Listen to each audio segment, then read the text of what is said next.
Hi everyone, before you write your monologue, there's some things you need to know about your characters before you get started. So I've done up a table here and listed some information that I think would be important before I embarked on writing. So let's look at some questions or ideas, it's not just questions, or ideas to help me prepare. Of course, I've done all my background reading, I've done my research into the American Dream, I know how Fitzgerald writes. I'm now down to the nitty-gritty of writing this dramatic monologue. So I might pick my two characters, Daisy and Nick, and perhaps they're talking after Daisy has returned to the scene of the crime, so to speak, and she's run into her cousin. They're second cousins, and there's a familiarity, but there's also a distance.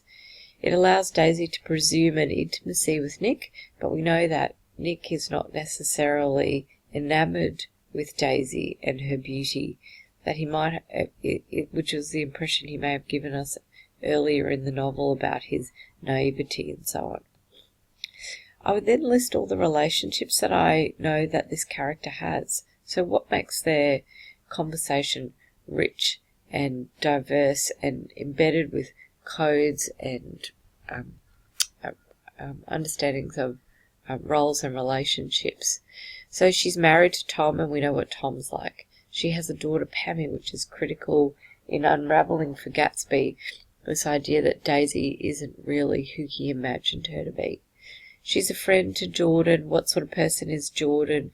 How is she related to Nick? How does she engage with others? What sort of childhood did she have? What is her background?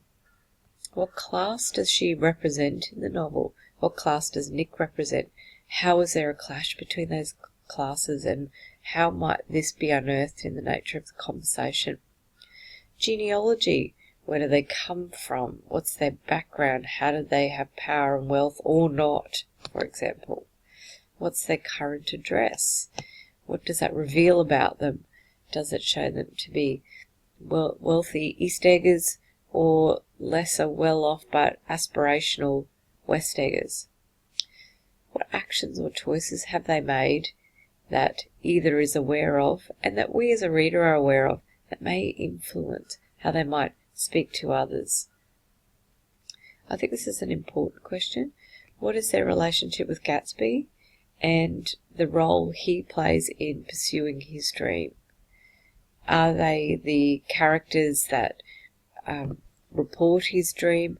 Are they the characters who symbolise the dream that he cannot reach or touch, and so on? And how might they bring Gatsby down?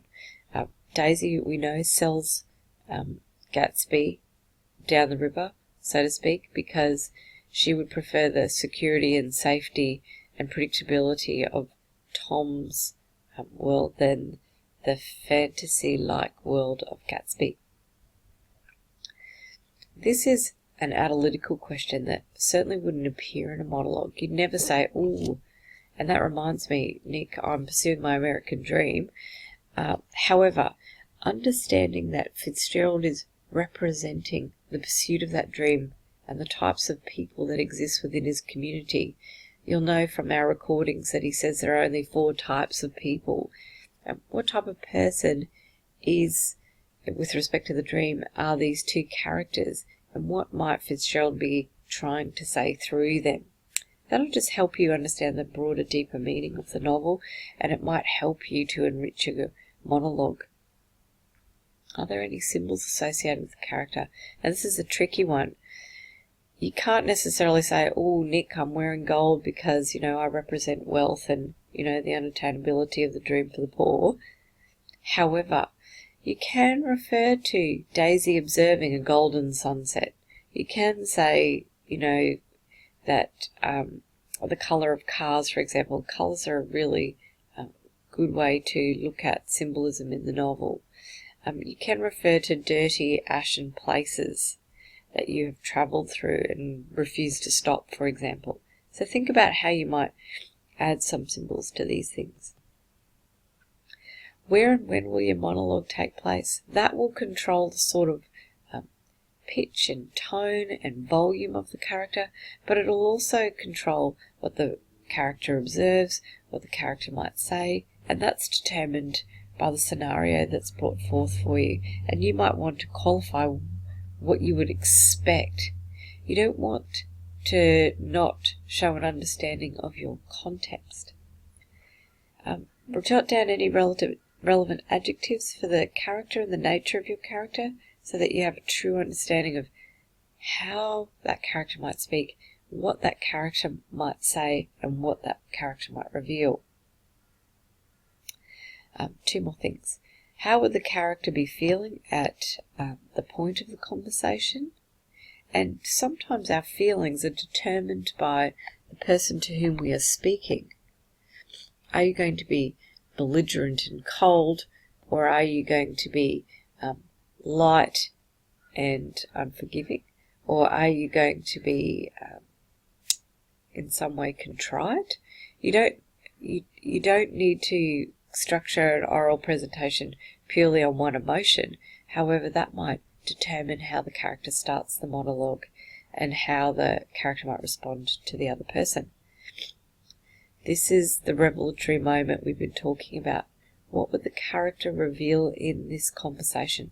And why would the character reveal it? To what end?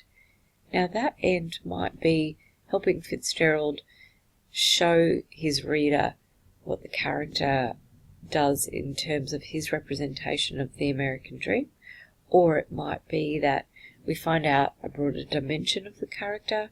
It puts a missing piece into a puzzle. It stretches out a particular theme beyond the American dream in the novel.